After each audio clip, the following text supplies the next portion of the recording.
Ce super sabre, le Starfighter F-104 que vous venez de voir décoller et que vous voyez voler, on en a beaucoup parlé ces jours derniers dans les journaux. C'est l'avion américain qui a supplanté notre Mirage 3 français dans le cœur des Allemands. C'est un signe des temps. L'objectif, ce n'est plus aujourd'hui le cœur de l'Allemagne, c'est celui des Allemands. Tout évolue, pas seulement l'aviation. Si ce super sabre a figuré au début de notre émission, précédant les plus modernes des réacteurs ou des turbopropulseurs que vous allez voir se succéder, c'est que ce sabre, même s'il n'est pas le plus beau jour de notre vie, a une valeur de symbole. Il prouve une chose, que très rapidement l'aviation française s'est mise au niveau, pour ne pas dire à la hauteur, des aviations étrangères, puisque c'est entre un avion français et un avion américain que les acheteurs éventuels hésitent. Notre propos est donc de vous démontrer que les avions français n'ont rien à envier aux plus modernes des avions étrangers, dont vous voyez ici quelques échantillons.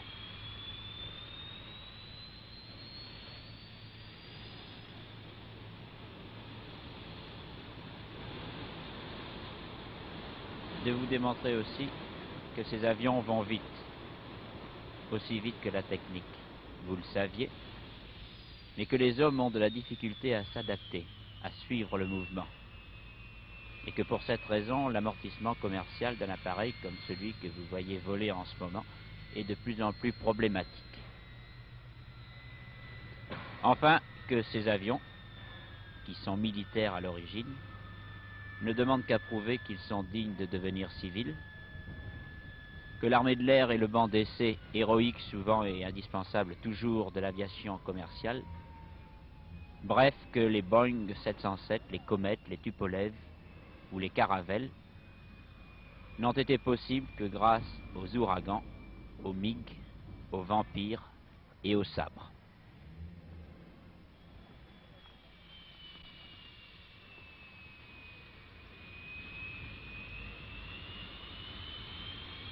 En attendant, c'est un véritable match poursuite entre les nations, à des vitesses supersoniques, que nous sommes invités à assister. Il s'agit pour la France non pas de suivre le mouvement, mais de le créer. Ce n'est pas une habitude à prendre, c'est une habitude à garder. Vous avez su que dernièrement, la compagnie américaine TWA s'était déclarée prête à liquider tout son personnel plutôt que de se résoudre à augmenter ce personnel. Car le problème de l'avion à réaction, qui est un problème technique, a aussi de redoutables interférences économiques. La France, pour tenir son rôle dans ce débat, vient de jeter dans la compétition le dernier né de ces avions, le Mirage 3.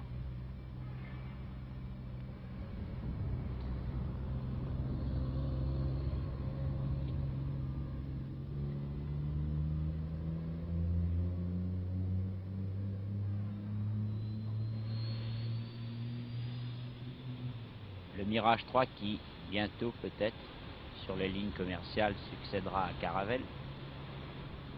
Le Mirage 3 n'est qu'une étape. Il est le dernier né d'une longue et merveilleuse histoire. L'histoire d'un grand constructeur français, Marcel Dassault. Une histoire qui est jalonnée par des noms et par des images qui sont déjà populaires, puisque cette histoire commence avant la guerre de 1939 par le Dassault 315.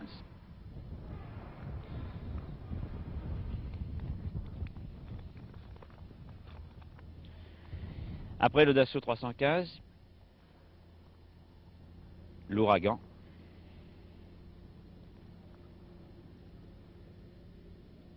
après l'ouragan, le Mystère 2, puis le Mystère 4, et puis le Super Mystère dont nous reparlerons en détail dans un instant.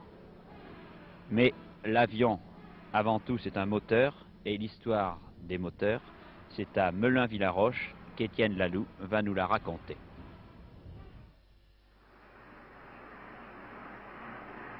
Ici, Melun-Villaroche, à 40 km de Paris. Nous sommes actuellement au centre d'essai de la Société nationale d'études et de construction de moteurs d'avion, la célèbre SNECMA, et nous allons vous présenter maintenant un petit cours de sciences amusantes et illustrées sur les moteurs d'avion. Grâce à l'obligeance de la SNECMA, dont le directeur des relations extérieures, M. Rodil, va répondre à ma première question, qui est d'abord, est-ce que le moteur à piston classique a toujours été le moteur des avions? Oui, c'est effectivement le moteur à piston qui a fait faire ses premiers pas à l'aviation. Et j'ai ici, pour vous faire voir, le moteur, un des premiers moteurs à l'aviation, le moteur numéro de 80 chevaux. De quelle époque? Oh, il est vers 1914. Ah oui. Il était surnommé à l'époque communément surnommé rototo. Parce qu'il est rotatif. Parce qu'il est rotatif, vous voyez, c'est l'ensemble des cylindres qui tournent pour des questions de refroidissement. Mais ça, c'est le même principe que le moteur d'automobile.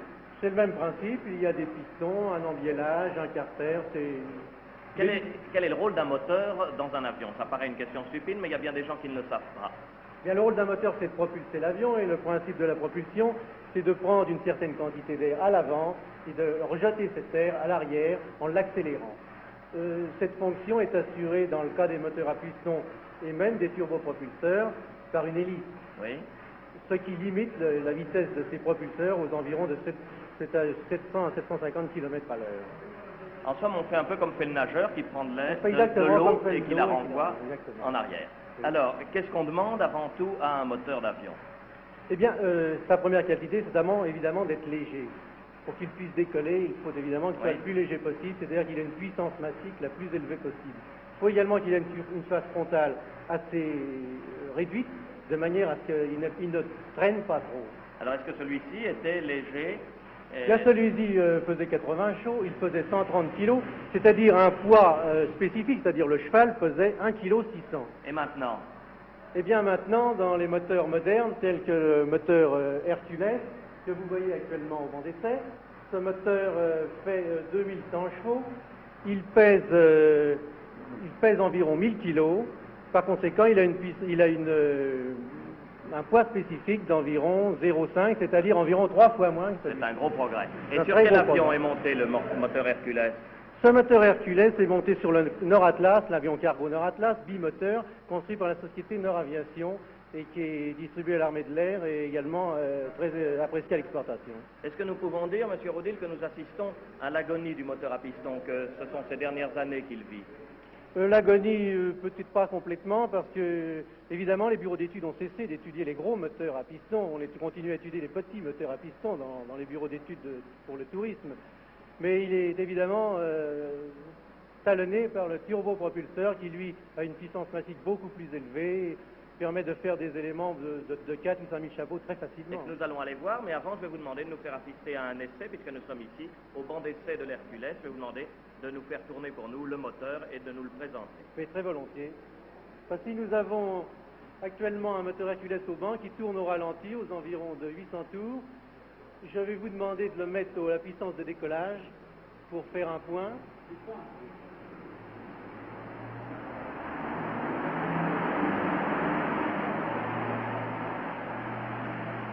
Faites un peu en croisière maintenant.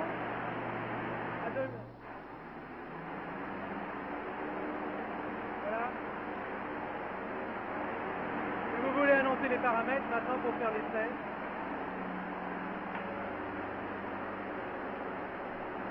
125 pièces de 1400 tours. À l'essence. 7 à l'huile. 18 à la manche. 180, oculaire. À la 2, 180. 170. Monsieur Schaeffer, ingénieur d'Air France, est spécialiste du moteur DART, c'est-à-dire de la turbopropulsion.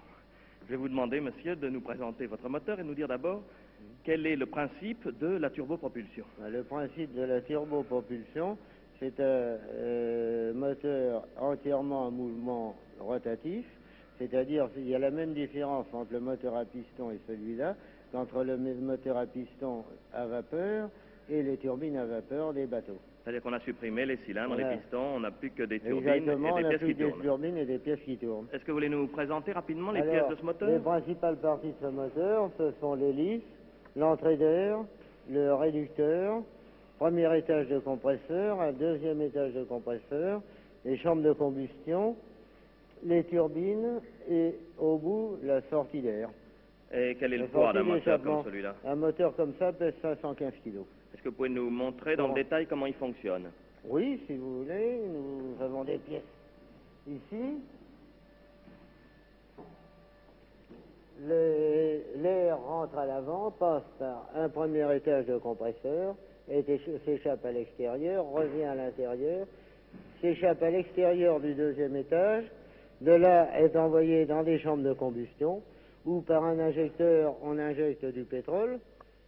Ce pétrole est enflammé, et les gaz enflammés agissent sur les turbines, sur deux étages de turbines, qui produisent une certaine puissance. Et il n'y a pas de poussée extérieure? Et alors la poussée extérieure est pratiquement zéro.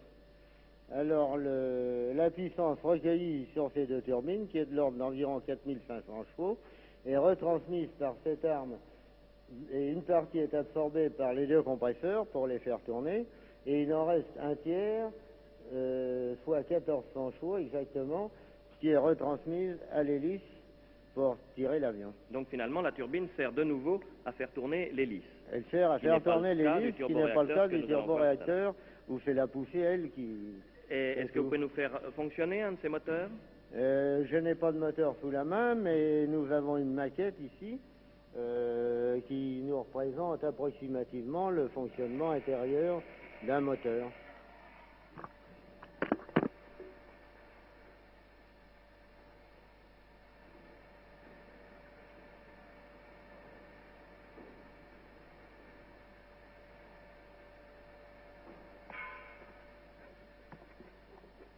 Je suis maintenant avec M. Joanneau, qui est chef du directeur de coordination d'études, chef du département de coordination d'études à SNECMA, et nous sommes au milieu de pièces détachées de l'ATAR 9. C'est-à-dire que nous entrons dans le chapitre de la turboréaction. Quelle est la différence entre la turbopropulsion et la turboréaction? Bien, vous venez d'entendre parler du turbopropulseur. Le turbopropulseur a sa vitesse limite sur avion à 700 km/h. La suppression de l'hélice sur turboréacteur permet à ce turboréacteur de propulser l'avion à une vitesse de l'ordre de 2,5 fois celle du son. Ah oui, ça fait tout de même un progrès considérable. C'est un progrès considérable. Est-ce que vous pouvez nous montrer sur un schéma comment fonctionne un réacteur? Voici une coupe schématique du réacteur. En avant le compresseur, ensuite la chambre de combustion, la turbine, le canal de post-combustion et la tuyère. Je vais vous montrer maintenant quelques pièces de ce réacteur. Vous avez ici le compresseur, la chambre de combustion et la turbine. Le compresseur se compose de 9 étages d'aubage, rotor, stator. Ces 9 étages absorbent 67 kg/s d'air. Le comprime à 5,75 fois la pression. Ça fait une pression extraordinaire à l'intérieur. Une grosse pression. L'air est porté à la température de 230 degrés. Ensuite, il y a une injection de carburant qui porte la combustion à 870 degrés, détente dans la turbine. La vitesse des gaz donne donc une poussée, puisque la poussée est le produit du débit par la vitesse de sortie. Oui, et est-ce que vous pouvez nous préciser maintenant ce qu'on fait de ces gaz qui sortent? Parce que je crois qu'il y a dans l'ATAR 9 une spécialité. Dans le cas de l'ATAR 8, ces gaz donnent leur propre propulsion, c'est ce qui sert à l'étendard 4 marine. Pour le Mirage 3, qui est équipé de l'ATAR 9, on complète cette poussée par un apport supplémentaire de carburant, utilisant l'oxygène restant de la première combustion. C'est-à-dire qu'on brûle l'oxygène. C'est une post-combustion. Et c'est ça qui donne la flamme qu'on aperçoit. Et c'est ça qui donne la flamme qu'on aperçoit. Alors ce moteur, est-ce que nous pouvons le voir tourner? Eh bien oui, si vous voulez me suivre. Au banc d'essai. Au banc d'essai.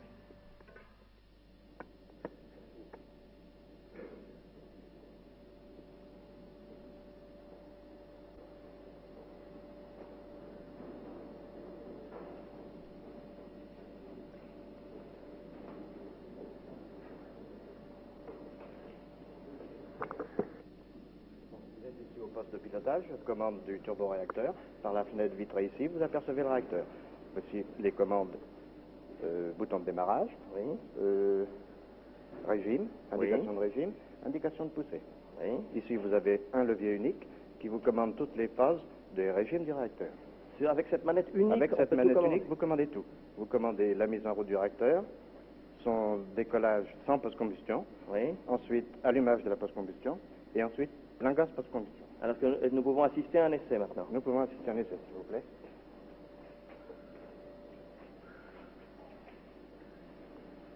Bon, on appuie sur le bouton de démarrage. Le réacteur prend son régime, ralentit.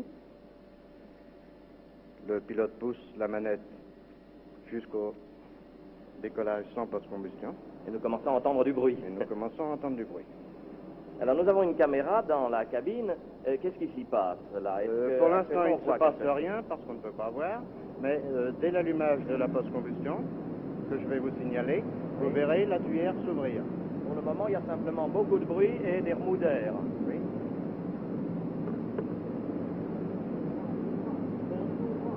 Vous allez avoir l'allumage de la post-combustion. Elle est signalée par un constat d'allumage, une lampe qui s'allume.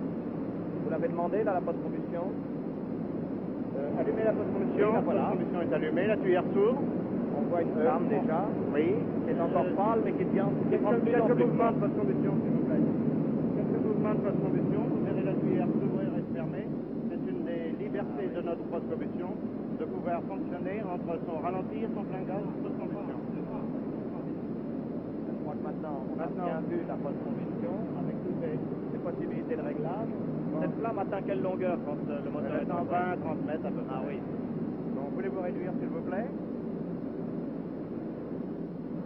Nous sommes maintenant post-combustion éteinte. Vous voyez la tuyère se fermer. Oui. Et maintenant, on réduit le moteur. Et on va pouvoir commencer à s'entendre. Et pour moi, l'ATAR, c'était déjà quelque chose qui volait. Je me souviens de ce qu'on appelait l'ATAR volant. Ah, vous voulez sans doute parler de l'ATAR volant qui a fait sa démonstration au Bourget lors du salon de... Et que j'avais vu à ce moment-là. Oui. Et dont le pilote était Auguste Morel.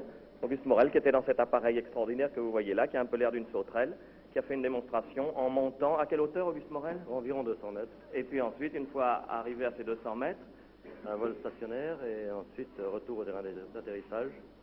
L'ATAR volant était un type d'ATAR vertical permettant d'étudier le décollage et l'atterrissage à la verticale. Et actuellement, nous continuons sur des versions plus évoluées. Vous êtes le premier à avoir piloté cet avion? Oui. Comment est-ce qu'on est là-dedans? Parce qu'en somme, il n'y a qu'un moteur, non? Il reste une place pour le pilote? Non, c'est très confortable. Il y a un fauteuil de président directeur général.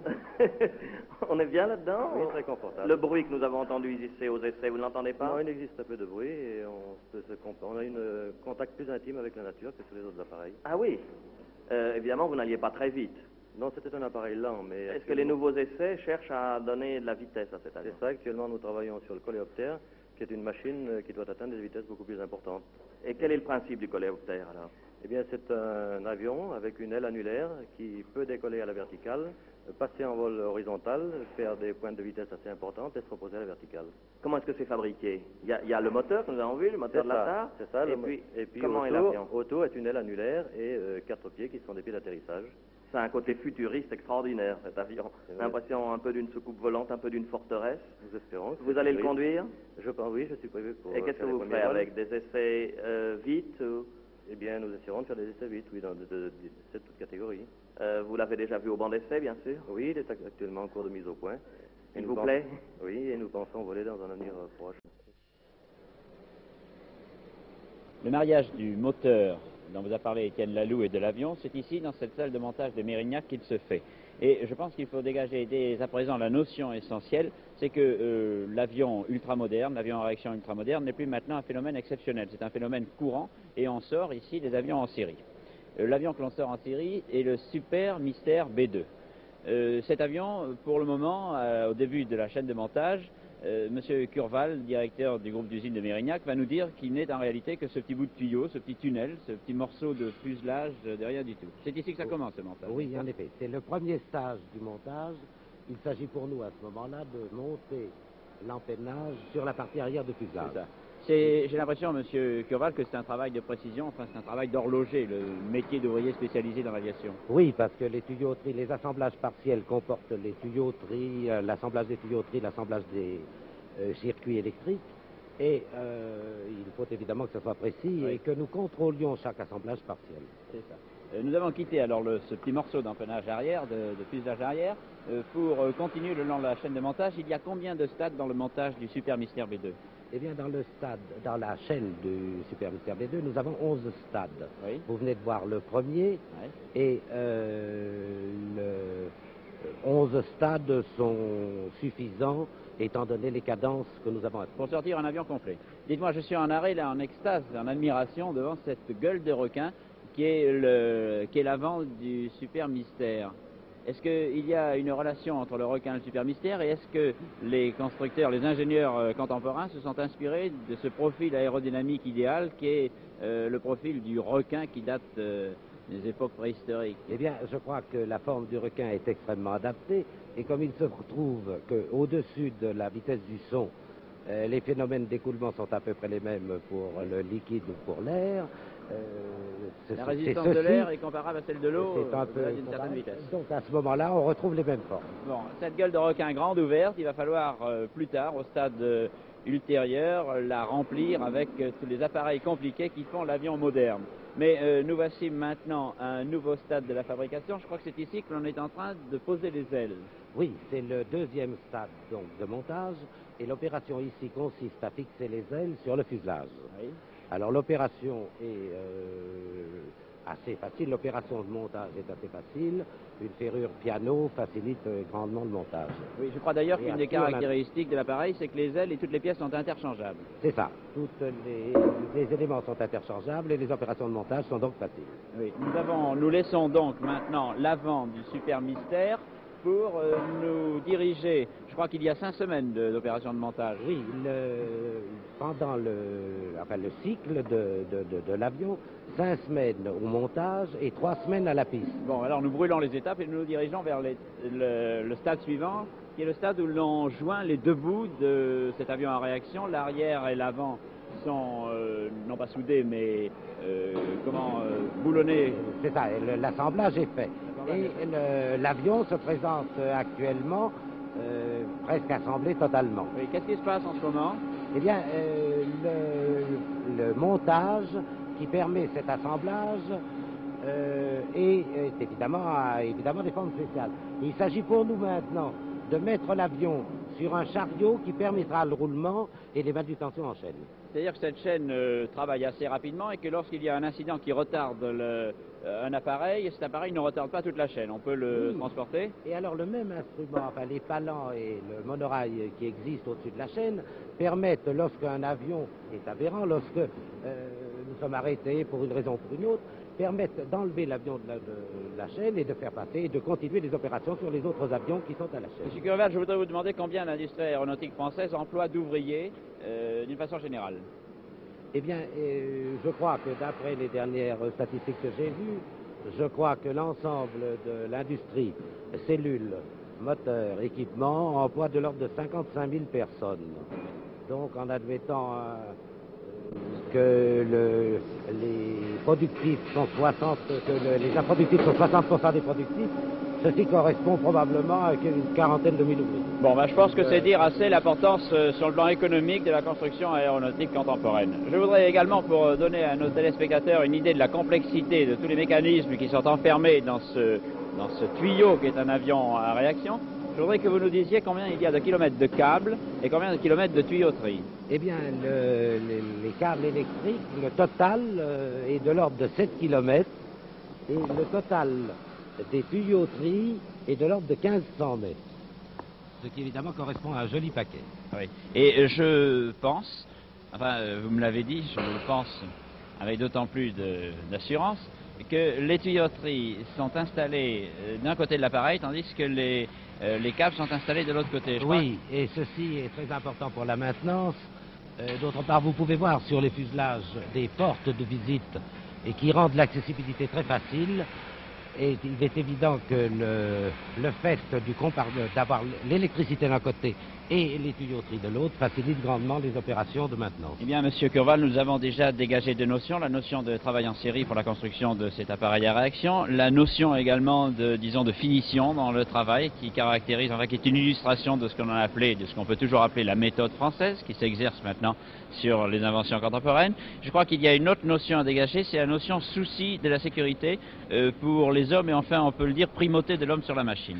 Oui, alors il est évident que, tout au moins dans la zone atlantique, tous les avions sont conçus un peu de la même façon et on tient très grand compte de la sécurité. Et tous les organes, cette complexité vient de ce que la plupart des organes et tous les organes sont doublés. C'est-à-dire que l'on perd un petit peu, on augmente un peu le poids, on augmente un peu le poids, mais au moins on a une sécurité qu'on n'aurait pas dans l'autre cas. Eh bien, vous me rassurez tellement, Monsieur Curval, que je vais vous demander l'autorisation de monter au poste de pilotage, avec l'illusion pendant quelques secondes d'être devenu pilote de Super Mystère. Je crois d'ailleurs que ce Super Mystère-là est encore en cours de montage. Est-ce que je peux me prendre la liberté? Merci. Voilà. Accès facile et un tableau de bord qui est aussi complexe que l'ensemble des tableaux de bord de tous les avions qui soient à réaction ou pas. Il y a la parachute, poignée parachute, qu'est-ce que c'est? C'est la poignée qui permet de larguer le parachute de frein. Et ce parachute largué au moment de l'atterrissage diminue l'effort de freinage et économise les freins. Quelles sont les performances du Super Mystère B2?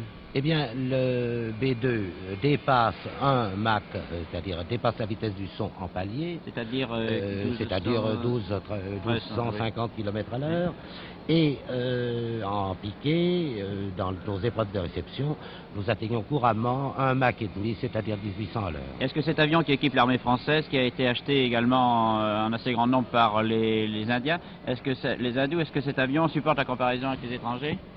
Cet avion supporte parfaitement la comparaison avec les étrangers et je pense que sa manutention, la possibilité de la maintenance est très aisée. Bon, je vous remercie, M. Curval. Je remarque également qu'il y a un siège éjectable. Invention dont on pourrait faire profiter un certain nombre d'administrations. Et je vous demande la permission de continuer maintenant la visite du bâtiment montage avec une rapidité qui n'est pas comparable à celle du son, mais je pense qu'il importe d'aller assez vite pour aboutir maintenant à cette étape qui est importante. C'est le mariage du moteur et de l'avion. Oui, ici, à ce stade-là, nous montons le réacteur. Il s'agit de l'ATAR, qui est un réacteur français, de conception française. On va le faire glisser dans le... Et alors, le montage est évidemment préparé et facilité parce que à l'intérieur du fuselage, et vous le voyez, il y a une glissière qui permet la mise en place parfaite du réacteur et rapide. C'est-à-dire que tout est fait très rationnellement, tout est étudié, le moindre geste est prévu.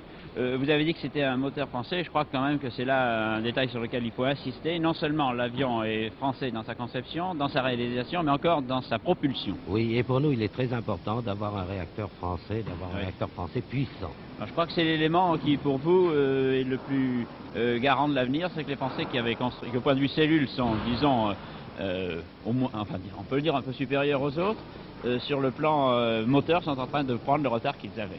Oui, et je crois que ça c'est extrêmement important. Bon, Monsieur Curval, je vous remercie de cette visite rapide. Nous avons fait en quelques minutes ce que l'on fait en principe en 5 semaines. Nous aboutissons maintenant au Super Mystère B2.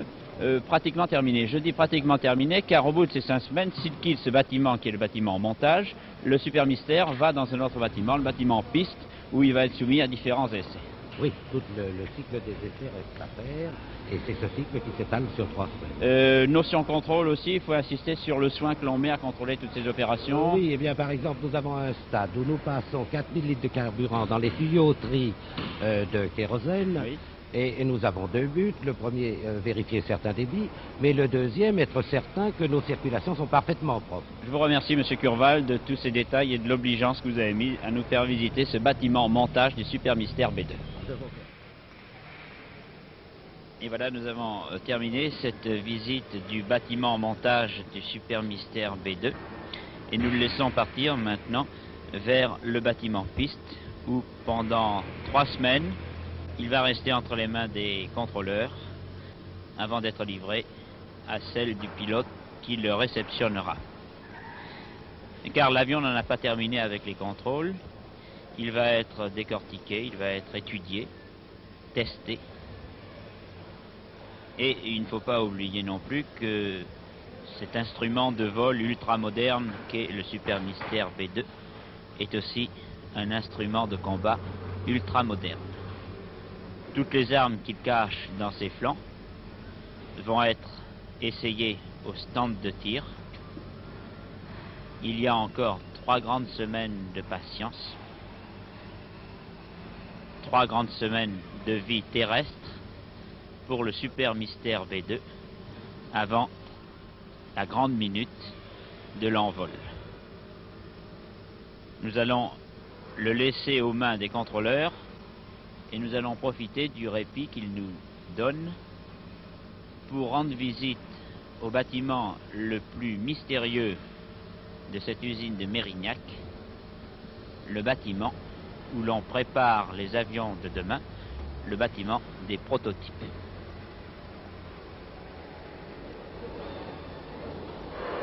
Et nous voici dans le bâtiment prototype, c'est-à-dire dans le Saint des Saints, dans ce musée de l'hétéroclite et de la pièce détachée, où vont naître les monstres de demain, ceux qui sont appelés à crever, bien sûr, le mur du son, ça devient banal, mais à crever aussi le mur de la chaleur.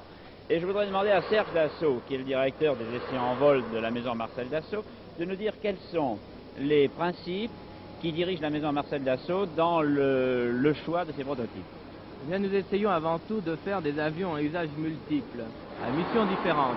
La France est un pays qu'on peut dire pauvre, qui ne peut pas se payer des avions de types différents, comme l'Amérique, et nous devons, avec un seul avion, pratiquement faire des missions de plusieurs avions. C'est ce que nous avons voulu réaliser en fabriquant l'étendard 4, le Mirage 3 et 415. C'est ça, monsieur Dassault. Il y a autour de nous pas mal de bruit, comme dans tout bâtiment où l'on travaille, et il y a pas mal d'agitation, ce qui suppose que l'on est en train de préparer les prototypes de demain. Quels sont-ils, l'étendard 4, vous avez dit? Oui, alors ici, nous sommes dans le hangar où se prépare l'étendard 4 Marine 02. Oui. Le 01 ayant volant depuis le mois de mai. Je crois que nos téléspectateurs ont déjà vu voler cet étendard 4 il y a 2 ans au Salon de l'Aviation. Oui, c'était le prototype actuel, c'était l'étendard 401. De l'étendard 401, on a dérivé un avion pour la marine, oui. Avec des dispositifs hypersustentateurs améliorés. Oui.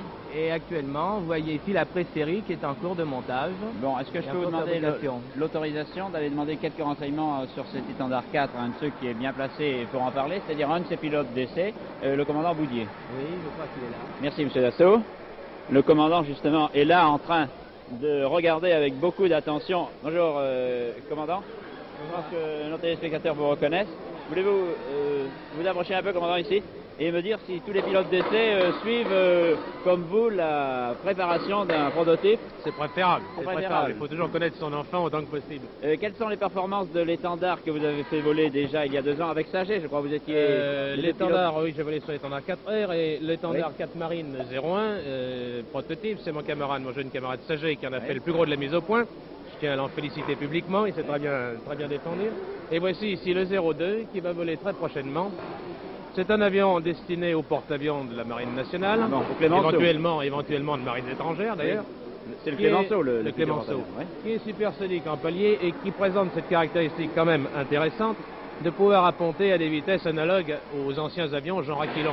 Il a des performances à basse vitesse remarquables et c'est tout l'intérêt de cette machine qui va à la fois très vite, qui grimpe très haut. Et qui se pose quand même à des vitesses d'autrefois, pourrait-on dire. Écoutez, commandant, moi je m'excuse de ramener un peu notre conversation sur le plan humain, mais je me demande si vous n'avez pas un peu d'appréhension à vous confier à cet appareil. On peut appeler ça un avion? Non, pas encore.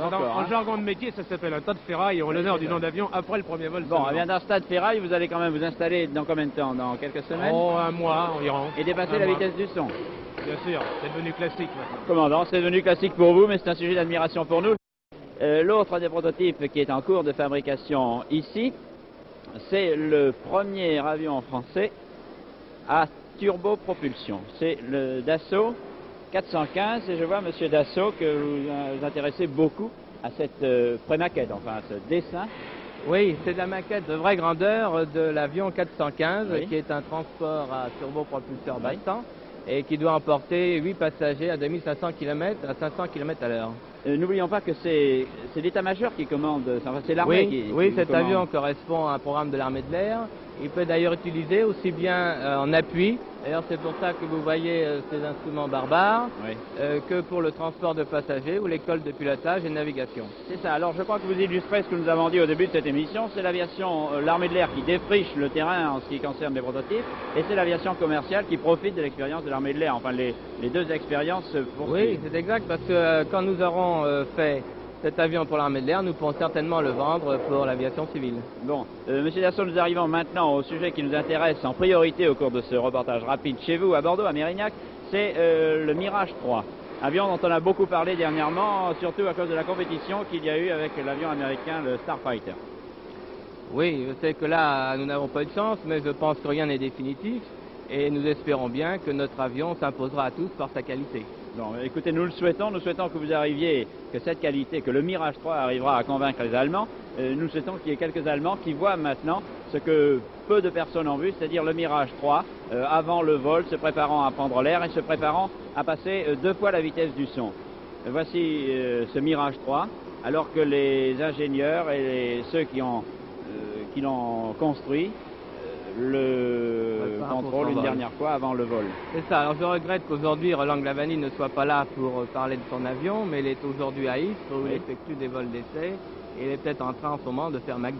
À Mach 2. Je voudrais justement vous poser cette question. Cet avion Mirage 3, le dernier né des usines Marcel Dassault, vient de réussir 2 fois la vitesse du son, c'est-à-dire Mach 2. Le Super Mystère que nous avons vu monter tout à l'heure a réussi Mach 1. Le Super Mystère est un prototype qui date de combien de temps? Eh bien, le premier vol du premier Super Mystère s'est effectué le 1er mars 1955. C'est-à-dire qu'il y a 3 ans et demi, et qu'en 3 ans et demi, vous avez doublé les performances des avions que vous sortez. C'est ça. On peut dire que au début, en 1947, les avions faisaient un Mach de 75. On a dû passer à peu près 8 ans pour passer de 75 à 1. Et maintenant, en 3 ans, nous sommes passés de 1 à 2. Alors, vous, monsieur, qui êtes constructeur, est-ce que vous n'êtes pas effrayé par les progrès, la rapidité des progrès de l'aviation? Oui, les vitesses augmentent très vite, mais de même qu'il y a eu un mur du son sur lequel les avions se sont heurtés pendant un certain temps, il y a maintenant le mur de la chaleur qui pose des problèmes technologiques très ardus et que nous devons maintenant résoudre et qui peuvent nous faire piétiner, disons, sur Mach 2 pendant un certain temps. Quand on dit piétiner chez Marcel Dassault, ça veut dire piétiner à une allure record, on va très vite et on ne piétine pas longtemps. L'exemple du Super Mystère et du Mirage 3 est le plus éloquent que nous puissions fournir. De Mach 1 il y a 3 ans et demi, on est passé à Mach 2 aujourd'hui. Eh bien, monsieur Dassault, je vais vous laisser le soin de commenter ce vol du Mirage 3, l'avion, je crois, qui est le dernier né de l'industrie aéronautique française. Nous allons le voir voler, passer la vitesse du son, et je crois qu'il faudra que vous fassiez un commentaire suffisamment rapide pour n'être pas dépassé par les événements. Alors vous voyez ici l'avion avec tout son armement qui est au sol, il y a l'engin qui est au milieu et de chaque côté nous avions disposé les bombes. Ici c'est le radar d'Istres qui tourne et qui permet de savoir exactement où les avions se trouvent. Alors actuellement vous voyez l'entrée d'air. Là, ce sont des mécaniciens, Roland Glavany, qui monte dans son avion pour effectuer son vol d'essai.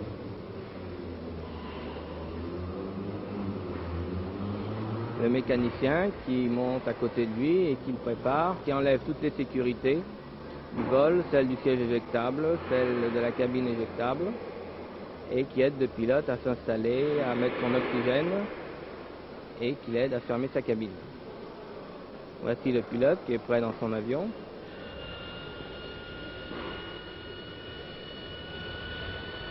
L'arrière de l'avion. Et là, on devrait voir le jet du réacteur qui soulève les cailloux. Voici le nez de l'appareil, les mécaniciens. Et le pilote essaye ses gouvernes de voilure. Ceux-ci sont les aérofreins qui se lèvent.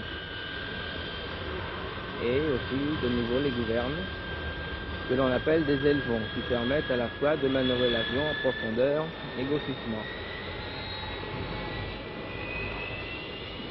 On voit ici l'avion qui décolle de la piste 10 et qui prend de la vitesse et qui monte.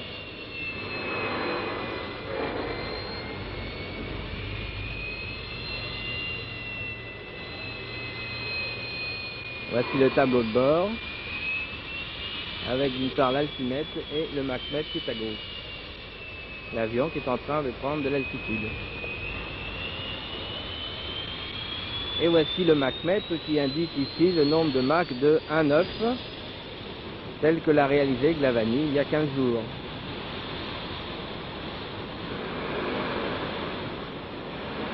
L'avion était en léger virage.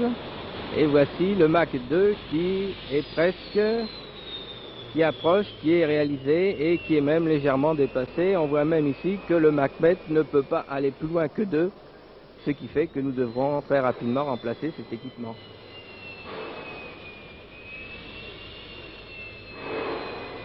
On peut voir ici que l'avion a des lignes très pures, il a une dérive assez grande. Voici encore le Mach 2 que l'avion atteint.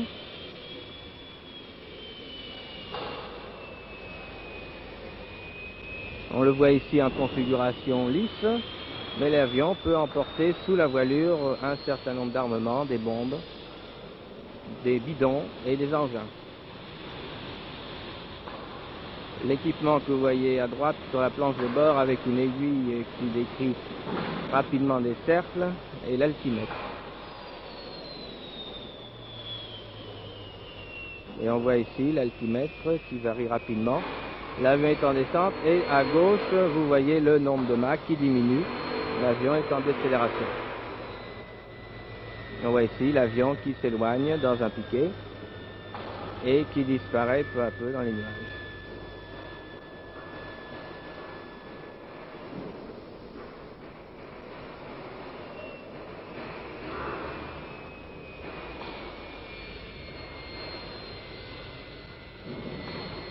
Le Mach continue à diminuer, il atteint maintenant Mach 1.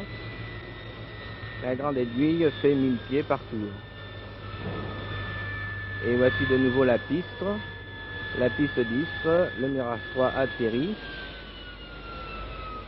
Et son parachute d'atterrissage se déploie, ce qui lui permet de s'arrêter à une distance de 700 mètres depuis le début de piste. Voilà l'avion qui est tracté après son vol et que tous les mécaniciens accompagnent pour le ramener dans sa maison. Nous avons repris contact avec le sol, commandant Boudier, et j'avoue que c'est assez impressionnant d'avoir vu ces aiguilles marquer 2 fois la vitesse du son. Performance remarquable. Mais maintenant, je voudrais vous demander des nouvelles du Super Mystère dont nous avons suivi la naissance, l'évolution. On a assisté à la fabrication de ce très bel avion, et vous allez maintenant le voir voler, et c'est mon grand ancien et grand ami Daniel Rastel qui va exécuter pour vous ce vol. C'est le pilote d'essai de la maison d'assaut qui va se monter à bord du Super Mystère et qui va le faire décoller. C'est ce qu'on appelle le vol de réception. Daniel Rastel, que voici d'ailleurs, est je crois un ancien pilote d'essai. C'est un très ancien et très prestigieux pilote d'essai. Oui. Et le voici qui monte à bord de la cabine de pilotage, qui va s'installer, poser le casque vraisemblablement sur sa tête et qui va également mettre devant sa bouche le masque à oxygène. C'est Daniel Rastel. J'ai l'impression qu'il doit avoir quand même... On a toujours un petit serrement de cœur, non, quand on fait une opération pareille Non, c'est l'habitude. C'est la voix de Daniel Rastel qui me répond, c'est l'habitude. Ça vous fait absolument rien lorsque vous montez à bord d'un avion que vous êtes chargé de réceptionner, de faire voler, non? Ça me fait plaisir, oui. Ça vous fait plaisir, oui. Pour vous, c'est resté une perpétuelle découverte, l'aviation. Ah oui. Vous volez depuis longtemps, monsieur Rastel? Pas mal de temps. Pas mal de temps. On peut dire enfin, que vous avez connu toutes sortes d'avions et que ça, quand même, il y a une évolution considérable de cet avion en réaction en partant des premiers avions que vous avez connus. Oui. Vous avez 2 pilotes d'essai alors pour essayer le Super Mystère B2. Voici un autre qui prend place. Non, ça c'est mon fils. Ça. Comment votre fils? Vous faites voler votre fils en même temps? Oui, il ne vole pas avec moi. Il était au centre d'essai à Mont-de-Marsan, au centre d'essai militaire de Mont-de-Marsan. Et alors là, on se trouve tous les deux ensemble parce que il était à Bordeaux ce jour-là. Et alors, on a profité du même moment où on volait, de l'opportunité, pour faire un décollage ensemble. Et alors, pour être gentil avec la télé, on a fait une petite patrouille ensemble. Bon, eh bien, écoutez, nous voulons trouver dans ces images, monsieur Rastel, le symbole de ce qu'est l'aviation contemporaine. La technique a évolué avec une vitesse considérable, mais je crois qu'on peut dire que l'homme a évolué aussi rapidement que la technique, et l'homme n'est absolument pas dépassé par la machine. Et dans le symbole de la famille Rastel, le père pilote d'essai et le fils pilote utilisant l'appareil qu'a essayé son père, il y a là tout un symbole qui résume assez bien ce que nous avons voulu démontrer dans cette émission. Vous voici tous les deux.